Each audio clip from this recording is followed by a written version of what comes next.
नमस्कार बच्चों, आप लोग देख सकते हो कक्षा 10वीं विज्ञान क्लास 10 साइंस का अध्याय 10 प्रकाश का परावर्तन और अपवर्तन। और मैं गारंटी के साथ बोल रहा हूं कि आज का जो चैप्टर 10 है इस वीडियो में पूरा का पूरा कंप्लीट करा दिया जाएगा। और इस वीडियो को देखने के बाद अध्याय 10 जो है आपका विज्ञान का एनसीईआरटी का बुक है ना, एनसीईआरटी बुक का आपका चैप्टर 10। ये मेरा जो चैनल है बेसिकली एमपी बोर्ड वाले बच्चों के लिए। एमपी बोर्ड में जितने भी इंपॉर्टेंट क्वेश्चन है, एमपी बोर्ड के जितने भी बच्चे हैं सभी के लिए मोस्ट इंपॉर्टेंट है, चाहे वो तिमाही परीक्षा हो, छमाही परीक्षा हो, वार्षिक परीक्षा हो। और एनसीईआरटी बुक जिस किसी भी राज्य में चलती है, चाहे उत्तर प्रदेश में भी चलती है, छत्तीसगढ़ में भी चलती है, राजस्थान में भी चलती है, सीबीएसई बोर्ड में भी चलती है, जहां कहीं पर भी ये बुक चलती है, उन सभी बच्चों के लिए भी ये वीडियो बहुत बहुत बहुत ज्यादा इंपॉर्टेंट होने वाला है।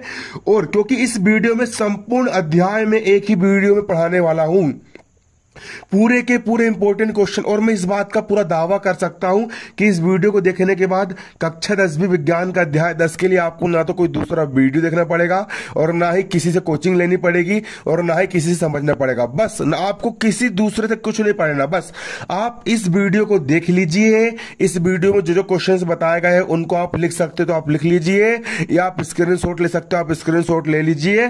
पूरी की पूरी फुल तैयारी, पूरा फुल आपको इस वीडियो में करवा दिया जाएगा। आपको ना कहीं जाना है, ना आपको कहीं भटकना है, बस आपको हेडफोन लगा करके इत्मीनान के साथ, ठंडे दिमाग के साथ पूरा का पूरा चैप्टर आपको समझना है। इस वीडियो को देखने के बाद आपको क्या क्या बेनिफिट होंगे, इस वीडियो को देखने के बाद आपको पूरा का पूरा अध्याय समझ में आ जाएगा। दूसरी बात, जब फिर आप अध्याय समझने के बाद जब आप इस आंसर क्वेश्चंस को याद करोगे तो आपको छटाछट चुटकियों में आपको आंसर क्वेश्चंस आपको याद हो जाएंगे, और आपके लिए ये चैप्टर बहुत ईजी हो जाएगा। हम बिल्कुल शुरुआत से, बिल्कुल बेसिक से हम समझने वाले हैं। तो चलिए शुरू करते हैं।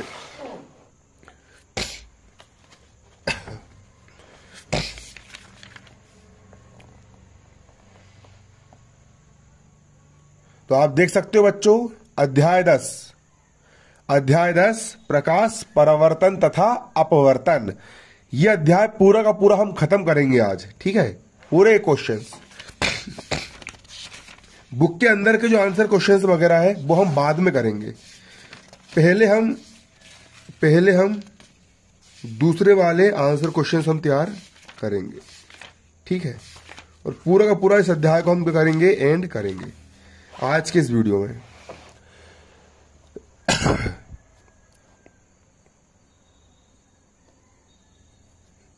तो चलिए बच्चों, आप देख सकते हो ना। देखिए सबसे पहला क्वेश्चन यहां पर हमारा क्या है, देखिए सबसे पहला क्वेश्चन हमारा है, गोलीय दर्पण किसे कहते हैं और ये कितने प्रकार के होते हैं। गोलीय दर्पण किसे कहा जाता है, ये कितने प्रकार का होता है। गोलीय दर्पण, तो देखो ऐसा दर्पण जिनका परावर्तक पृष्ठ गोलीय होता है गोलीय दर्पण कहलाते हैं। ये दो प्रकार के होते हैं, पहला होता है अवतल दर्पण और दूसरा होता है उत्तल दर्पण। आप इसको लिख लीजिए, आप स्क्रीनशॉट ले लीजिए। चलिए अब मैं आपको समझाता हूं कि गोलीय दर्पण किसे कहा जाता है। तो देखिए गोलीय दर्पण क्या होता है। हमने एक कांच का गोला लिया, हमने कांच का क्या लिया, गोला लिया। हमने कांच का गोला लिया, इस कांच के गोले को हमने बीच से काट दिया। हमने कांच के गोले को क्या कर दिया, बीच से काट दिया। अगर हम इसके बाहरी साइड पर अगर हम पेंट कर देंगे, अगर हम इसके बाहरी भाग में पुताई कर देंगे, पेंट कर देंगे, तो अंदर का जो भाग होता है, अंदर के वाला भाग, यहां पर आप अपना चेहरा देख सकते हो। तो ऐसा दर्पण जिसका परावर्तक पृष्ठ, ये होता है इसका परावर्तक पृष्ठ, जिसका परावर्तक पृष्ठ गोले के आकार का होता है, गोल होता है, गोलीय होता है, उसको हम गोलीय दर्पण कहते हैं। ऐसा दर्पण जिसका परावर्तक पृष्ठ गोल होता है, गोलीय होता है, उसे हम गोलीय दर्पण कहते हैं। तो ये आपका गोलीय दर्पण है, ठीक है। फिर से, ऐसा दर्पण जिसका परावर्तक पृष्ठ गोलीय होता है, गोल होता है, उसको हम गोलीय दर्पण कहते हैं। ये दो प्रकार का होता है। देखो ये दर्पण है, ये भी आपका दर्पण है। अगर देखो, अगर आपने बाहरी वाले भाग में अगर आपने पेंट कर दिए और अंदर का जो दवा वाला भाग है, है ना, वो परावर्तक पृष्ठ, तो ऐसे दर्पण को हम अवतल गोलीय दर्पण कहते हैं। इसको हम क्या कहते हैं, इसको हम कहते हैं अवतल गोलीय दर्पण, अवतल गोलीय दर्पण, इसको हम अवतल गोली दर्पण कहते हैं। और अगर गोली दर्पण के अगर हम अंदर वाले भाग में अगर हम पेंट कर दे, है ना, तो हम अपना आईना कहाँ देखेंगे, फिर बाहर वाले भाग में देखेंगे, जो जिसका परावर्तक पृष्ठ ऐसा उठा हुआ होता है, ऐसा दर्पण जिसका परावर्तक पृष्ठ उठा हुआ होता है बाहर की तरफ, इसको हम बोलते हैं उत्तल गोली दर्पण। इसे क्या कहा जाता है, इसे कहा जाता है उत्तल गोलीय दर्पण। इसे कहा जाता है बच्चों उत्तल गोलीय दर्पण। ये हो गया आपका उत्तल गोलीय दर्पण, ठीक है। तो ये होता है, ठीक है। तो गोली दर्पण किसे कहते हैं, आप यहाँ पर देख सकते हो, गोली दर्पण ऐसा दर्पण जिसका परावर्तक पृष्ठ गोलीय होता है, गोली दर्पण कहलाता है। गोली दर्पण दो प्रकार के होते हैं, पहला होता है अवतल गोली दर्पण और दूसरा होता है बच्चों आपका यहाँ पर उत्तल गोलीय दर्पण, ठीक है, उत्तल गोलीय दर्पण।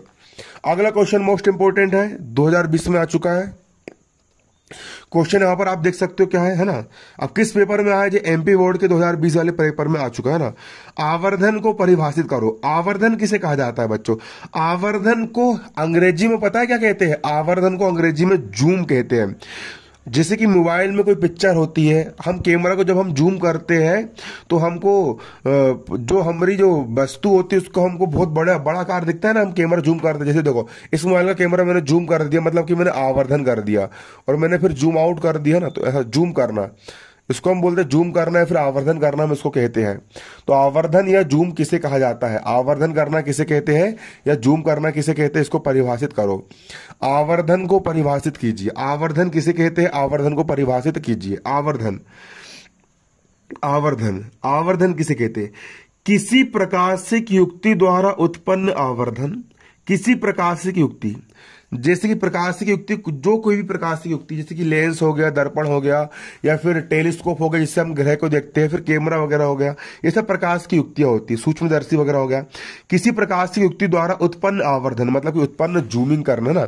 वह आपेक्षिक विस्तार, विस्तार का मतलब जो होता है कि हम जो प्रतिबिंब होता है हम उसको बड़ा करके देखते हैं, हम कैसे देखते हैं, उसको जूम करके देखते हैं, मतलब बड़ा करके देखते हैं, वह आपेक्षिक विस्तार है। विस्तार का मतलब होता है बड़ा करना, जिसमें ज्ञात होता है कि उस युक्ति द्वारा बना प्रतिबिंब, उस युक्ति द्वारा बना प्रतिबिंब बिंब की अपेक्षा कितना गुना आवर्धित, मतलब कितना गुना बड़ा है। देखो जैसे कि एक होता है सूक्ष्मदर्शी, आपने देखे होंगे, एक होता है सूक्ष्मदर्शी। सूक्ष्मदर्शी में एक लेंस लगा हुआ होता है। अगर यहाँ पर एक आदमी बैठा है, एक आदमी यहाँ पर क्या है, बैठा है, तो ये जो दूरदर्शी जो होता है वो क्या करेगा, इस आदमी को जब आप इसमें आंख लगा के आप देखोगे, आप आंख से जब आप देखोगे, मशीन के अंदर आप आंख डाल के देखोगे, तो इसका बहुत बड़ा प्रतिबिंब आपको दिखेगा। क्या दिखेगा, बहुत बड़ा प्रतिबिंब दिखेगा। वो बहुत ज्यादा जूम करके आपको इसका क्या दिखाएगा, चित्र आपको दिखाएगा, ठीक है। तो आवर्धन, आवर्धन किसको बोलेंगे, आवर्धन, आवर्धन किसी प्रकाशीय युक्ति के द्वारा बना वह आपेक्षिक विस्तार होता है। उसमें बताया जाता है कि कोई भी वस्तु जो है उसका प्रतिबिंब कितना गुना बड़ा करके दिखाया गया। वस्तु इतनी बड़ी है, उसका जो प्रतिबिंब होती है, उसकी जो छाया होती है ना, उसकी जो चित्र होता है वो कितना डबल करके दिखाया गया है, ट्रिपल करके दिखाया, कितना बड़ा करके दिखाया गया है ना, ठीक है। ये सूक्ष्मदर्शी होता है, सूक्ष्मदर्शी में भी हम क्या करते हैं, छोटे से टुकड़े का हम छोटे से टुकड़े को जब हम देखते हैं तो उसको हमको बहुत बड़ा प्रतिबिंब बनाया दिखता है, ठीक है। देखो आवर्धन किसे कहते हैं, किसी प्रकाशिक युक्ति द्वारा उत्पन्न आवर्धन वह आपेक्षिक विस्तार है।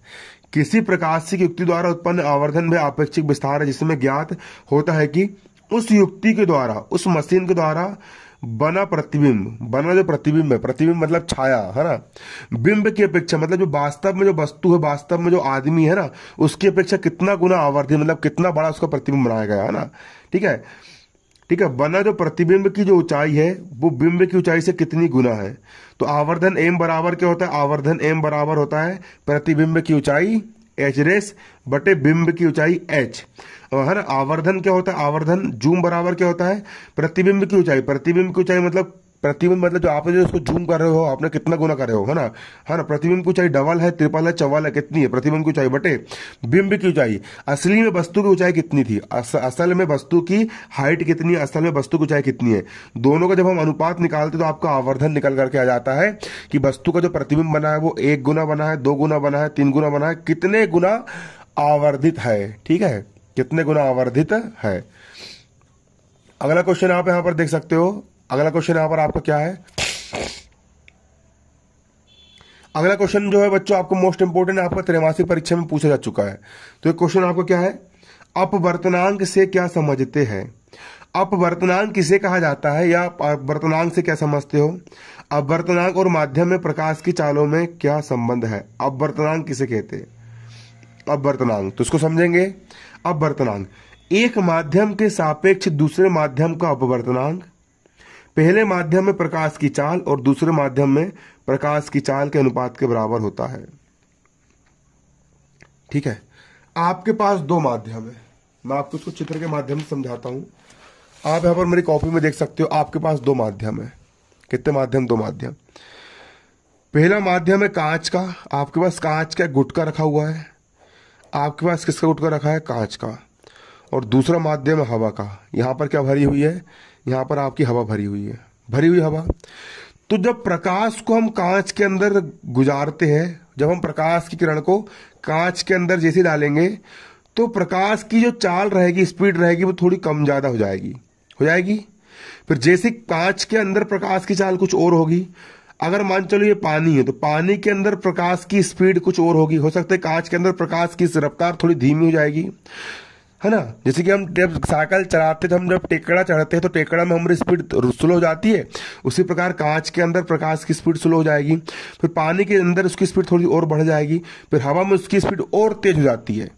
ठीक है, तो विभिन्न माध्यमों में, कांच का माध्यम, पानी का माध्यम, हवा का माध्यम, विभिन्न माध्यम में प्रकाश की जो चाल होती है, प्रकाश की जो रफ्तार होती है, वो कैसी होती है? अलग अलग होती है। तो उसका अनुपात को हम क्या कहते हैं? अपवर्तनांक कहते हैं ना। तो देखो सूत्र क्या होता है? एक माध्यम के सापेक्ष, परिभाषा याद कर लो, मेरे साथ बोलना, एक माध्यम के सापेक्ष दूसरे माध्यम का अपवर्तनांक। ठीक है, एक माध्यम के सापेक्ष दूसरे माध्यम का अपवर्तनांक पहले माध्यम में प्रकाश की चाल और दूसरे माध्यम में प्रकाश की चाल के अनुपात का मतलब बटा के बराबर होता है। देखो यहां पर परिभाषा ये लिखी गई है, आप सूत्र याद कर लो, सूत्र याद हो जाएगा आपको, परिभाषा यूं ही याद हो जाएगी। एक माध्यम के सापेक्ष दूसरे माध्यम का n यानी अपवर्तनांक पहले माध्यम में प्रकाश की चाल और दूसरे माध्यम में प्रकाश की चाल के अनुपात, अनुपात का मतलब होता है बटा के बराबर होता है।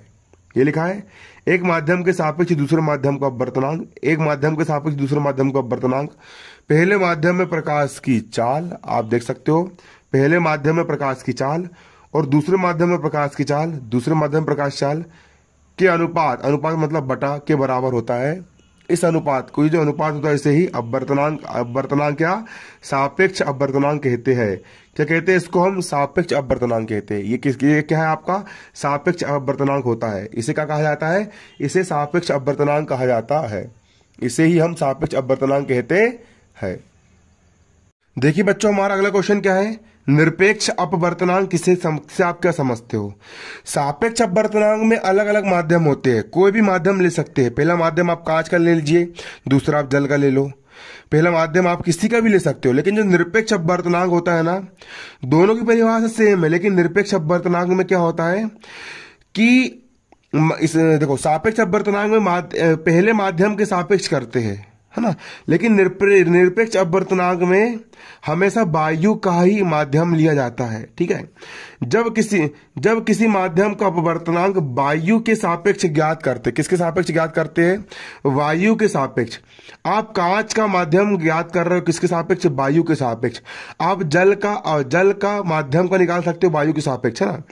ठीक है, तब इसे निरपेक्ष अपवर्तनांक कहते हैं, जब आप वायु के सापेक्ष करते हो ना।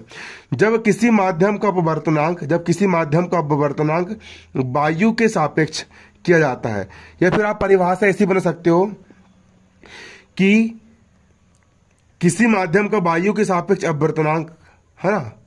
ठीक है, वायु में प्रकाश की चाल और दिए गए माध्यम में प्रकाश की चाल का जो अनुपात होता है, उसको हम वायु के सापेक्ष दिए गए माध्यम का निरपेक्ष अपवर्तनांक कहते हैं। जब किसी माध्यम का अपवर्तनांक वायु, निर्वात या वायु के सापेक्ष ज्ञात किया जाता है, किसके सापेक्ष? निर्वात या वायु के सापेक्ष ज्ञात किया जाता है। जब किसी माध्यम का अपवर्तनांक निर्वात या वायु के सापेक्ष ज्ञात किया जाता है तो इसे निरपेक्ष अपवर्तनांक कहते हैं। तो इसे क्या कहते हैं? तो इसे निरपेक्ष अपवर्तनांक कहा जाता है।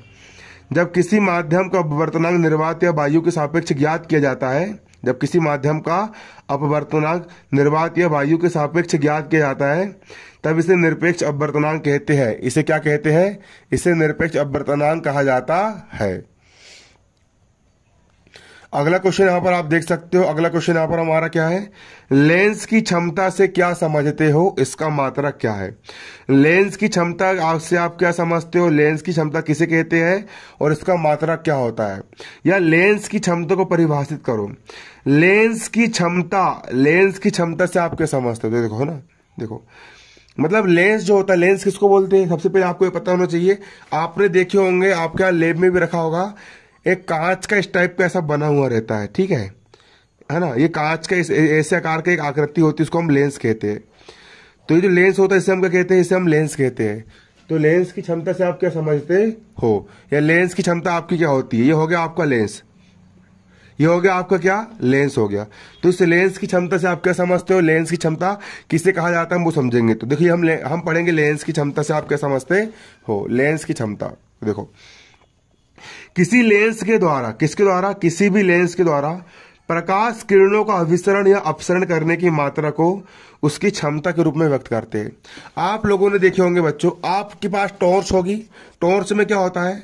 टॉर्च में आपकी टॉर्च इस प्रकार से बनी होती है। आपकी जो टॉर्च होती है ना, टॉर्च आपकी इस प्रकार से बनी होती है और यहाँ पर एक छोटा सा क्या लगा होता है? एक लाइट लगा होता है।